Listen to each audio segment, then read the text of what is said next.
spoilers with friends. And instead of doing this one via Zoom, we're live, at least between us. And so we were going to do a double feature today. We're going to start off with Ninth Gate, which came out in the 90s sometime, but I couldn't figure out when exactly, but it's somewhere. And we're going to follow that up with The Apparition, which I have seen on many 100 worst lists, and I disagree with that. I have quit 5 minutes into probably 200 movies on Netflix and Amazon Prime, so there are plenty that are worse. And I'd say it's not a classic, but it's fun, so we're going to take a look at these movies today and see what we have to say about them.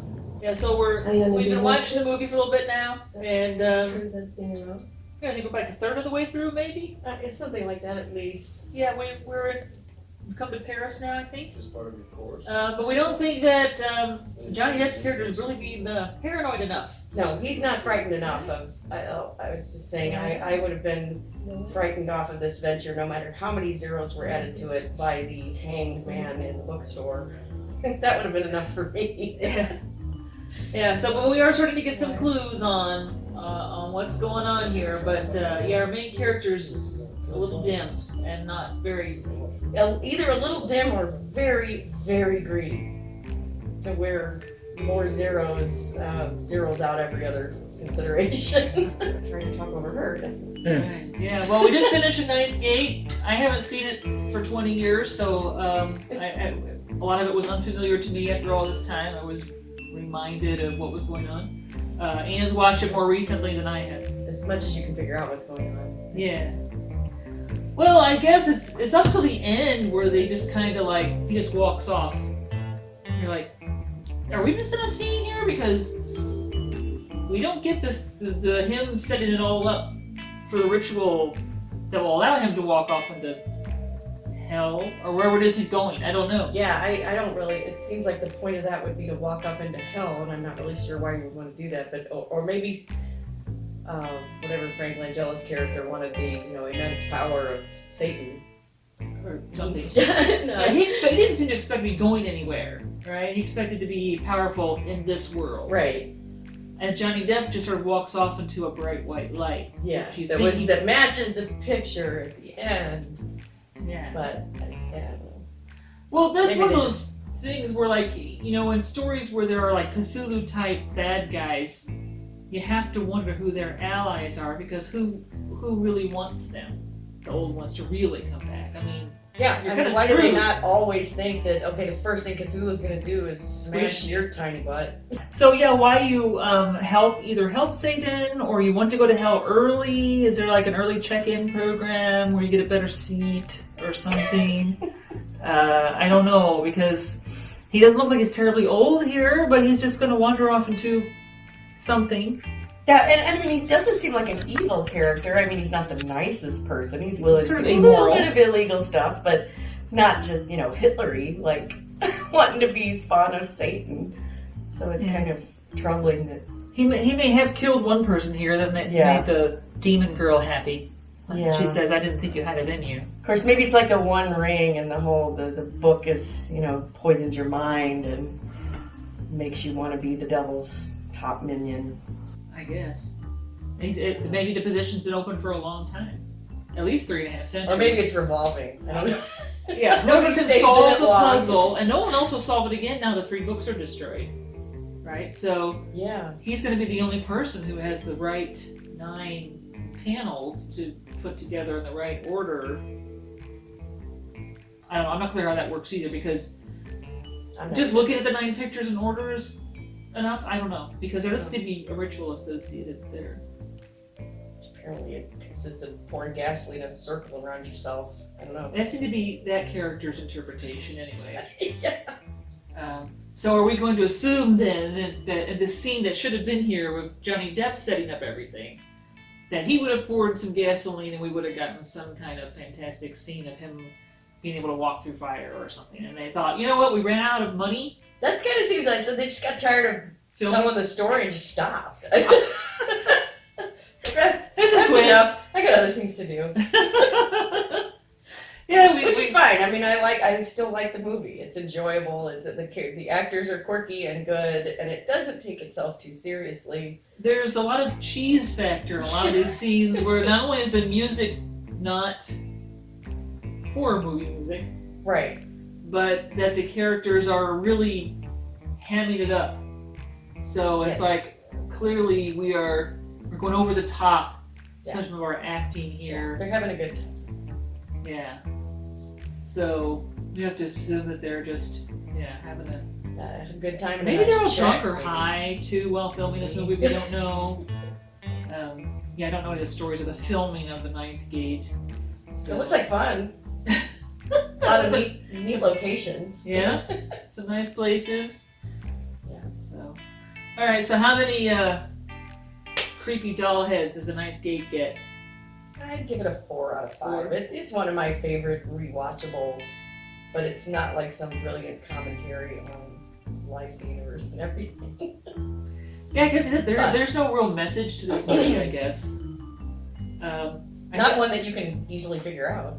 Yeah, I did, as I said earlier to her, I read a review many years ago of this film that said the point of the film is that calling up Satan into your living room basically would be just as difficult as calling up God. So if you can think how hard it would be for you to call up God to your house, that's how difficult it would be to call up Satan. And that's the point of this movie. And unlike all these other movies where like someone just like says the wrong word in an incantation, or they walk away from the Ouija board too early without saying goodbye, and suddenly Satan is there because apparently all it takes is like making one mistake, and that's that. In this movie, it's not making a mistake. It's you have to have everything in just the right order from just the right book, and you have to know all the right puzzles and have solved them all. Right. And then maybe you will be gifted with, we're not sure with what. You wouldn't Something. think it would be so hard to call down great evil, but Yeah, I guess Satan has other things to do and does not need to be interrupted by you unless you have solved all the puzzles. right. You know, Improve a little bit of brains anyway. yeah, wasting his time was apparently something that he doesn't care for. I guess I not. guess not. So we also have like the demon girl though character, who's kind of interesting because in a way she takes a lot of tension out of the movie actually, because as long as she's around, Johnny Depp's not in danger. Really, she just follows him around and keeps saving his ass, and it's like, well, I don't have to worry about the main character because this demon or Satan in disguise or whatever it is she is, she's watching out for him. So I mean, it does ratchet down the tension level. Yeah, and I can just always remember every time I watch this movie, she's the only thing that really doesn't seem to fit well. And it's not that there's anything wrong with her or that her acting is bad or anything like that. It's just she's dressed strangely. She looks different than the other characters, and she flies. It's like, but no one notices she flies. No one notices she flies or mentions it, and I don't know. She's just incongruous with the rest of the scenes and the people and the characters, and I just every time I watch it, I'm like, what's up with the girl? Who I didn't realize until just today. Wikipedia told is me. Roman Polanski's wife. So that explains some of that. But Yeah. So I guess, she's sort of dressed real shabbily. Her shoes are not in great shape, but then yet she's everywhere she needs to be. yeah. She can do anything that needs to be done. I do kind of like her rather blasé attitude toward danger, because clearly, I guess, if she is a demon or Satan in disguise or whatever, she's not killable. No, she's not So she worried just about sort of wanders through scenes very nonchalantly, occasionally flying. occasionally flying, occasionally beating people up, but clearly not worried about her personal safety or anything, and She's chill. just following Johnny Depp around, saving his butt every time, because he spends a lot of this movie not paranoid enough. Yeah. Except, and then with the weird sex scene at the end of that, it's like, you think, oh, okay, something's gonna happen here. This is the fruition, and it's like, no, it was just sex. Yeah, in fact, I was thinking cool, during the but- sex scene, how does this narrative follow, get our narrative still to move, and also, it would be weird, I would think, to film that scene in front of your husband, the director. Not if your husband's Roman Polanski. Well, maybe not, but it does seem like it would be kind of odd. But, yeah, because there's really no narrative reason for that. At least, No. at least when he was sort of jumped by Lena Allen earlier in the movie, she was trying to get something from him. Yeah, it did move the story forward, but this one, it's kind of a joke. I mean, maybe it's a Polanski kind of joke, because you do think that, something is going to explode and we're going to see another dimension, or we're going to open the gates of hell, and no. Yeah. Nah. So that's kind of funny, actually. Then the movie just keeps going for a little while longer, and then it just mysteriously Then it just stops. So, narratively, it kind of loses the thread there toward the end. Yeah, it's like got distracted by that weird sex scene. Never mind. So 4 creepy doll heads Yes. for Ninth Gate. And we're going to continue on with our double feature now with the Apparition. So you'll see us talking about that in a bit.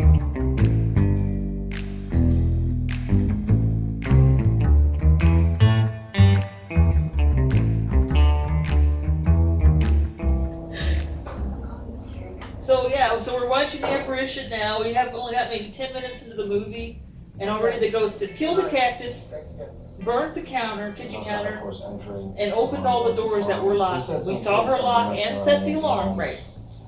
So the police have come over to take a look at things, but clearly whatever is haunting this house has a thing for against these people and is not wasting any time, which is good, because getting your story off the ground right away. We're starting killing cactuses right away. We're not waiting until an hour and a half to start killing cactuses. That's right. Plus, this movie A lot has of more electrical towers. shots of electric pylons in it than any other movie in existence. The other thing this movie has is it shows why Sebastian Stan should never be clean shaven, because he looks about 12. Yes. I'm not sure he looks old enough to drive in this movie. No. So. Some of it's the haircut.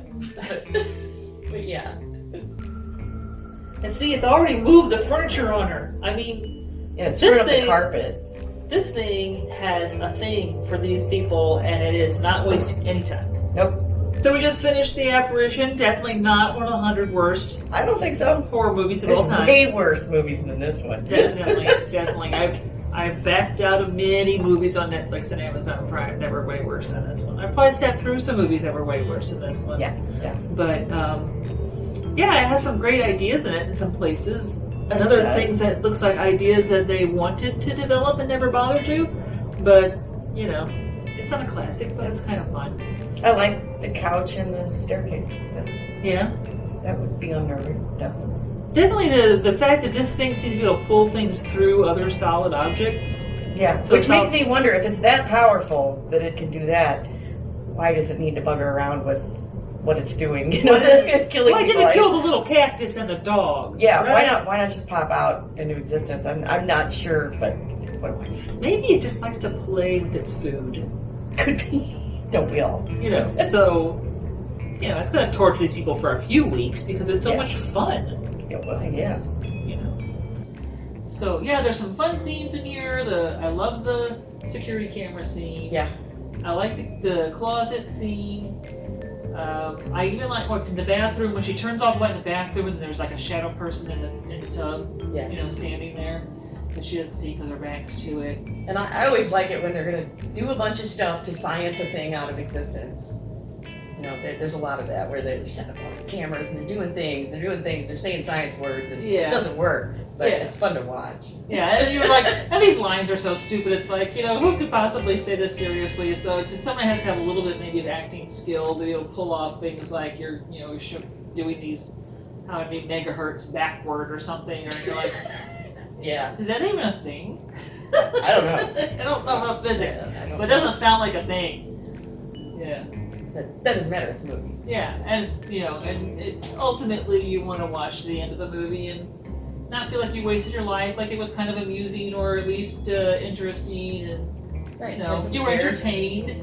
That's kind of I want to go to the movie theater and I pay the $10 or whatever. I'm not looking for anything more than 2 hours of some entertainment. No, me neither. I mean, I'm definitely not looking for Shakespeare or anything earth-shatteringly meaningful. In fact, I prefer that it not be particularly meaningful because, especially like at the end of a long, miserable day, you want something that takes you out of reality. Yeah. That's why I particularly like horror movies because, I can have a rough day and it's like, well, at least I'm not at the bottom of a pit holding a poodle, screaming at someone who wants to kill me. Yeah. I'm Well, not in a ship that just got back from hell. That's my. yeah. I think. Well, I think we do agree on somewhat on horror movies. We do like different kinds slightly, but Yeah. because I don't think the slasher films you're not really into No. those, and I don't. If someone's going around knifing people to death, like That's it's just not- boring to yeah, me. no, I want something give me something a little entertaining, some kind of story that has some paranormal stuff in there somewhere, make it a little creepy. Mysteries are like, Things you can't quite see, they're sneaking around the corner at you in the dark. or the stuff like in the Ninth Gate where, hey, they notice that there's different engravings in this book than on this book, it's a little bit of a good D&D story, Solve some puzzles. Solve some puzzles. Yeah, have some interesting characters.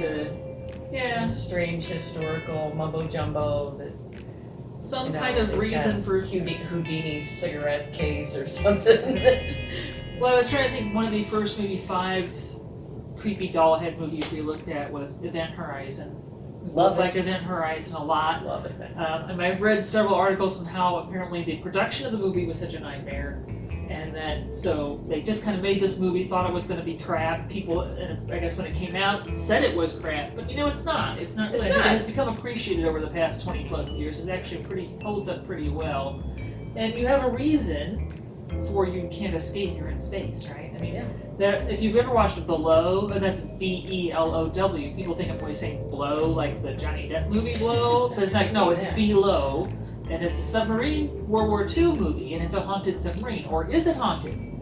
So, I mean, if you don't know anything about World War II submarines, they ran on batteries, and the batteries would give off hydrogen gas, and so then after a while you had to vent this gas, or your crew was going to die, suffocation. But the problem in the movie is they're being death charged by, the people on the surface, so you can't surface to vent the gas. Now there's more gas in the air. Is it haunted, or is your crew not getting enough oxygen, right? So there's a reason for them not to be able to escape the happenings on the submarine, So, and then that was what the director said. He's like, I hate horror house movies where you could just leave. You could just walk out the door. Why are you still there? Why are you still there? But you can't get out of a submarine. You can't get out of a spaceship that's around Neptune.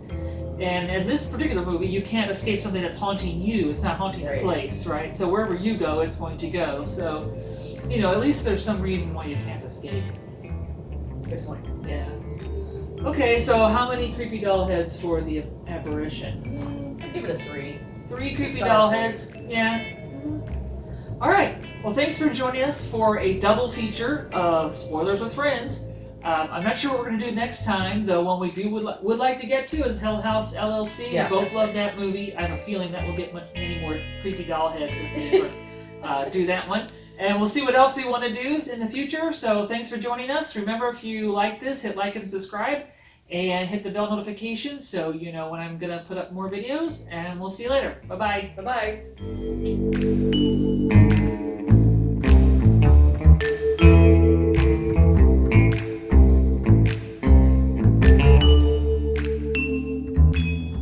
And remember, we got merch at the Teespring store, so buy shirts, buy tote bags, and when they have hats, I intend to do hats, but they don't have hats on Teespring just Hey, cat, get on my... the cat's eating her pizza.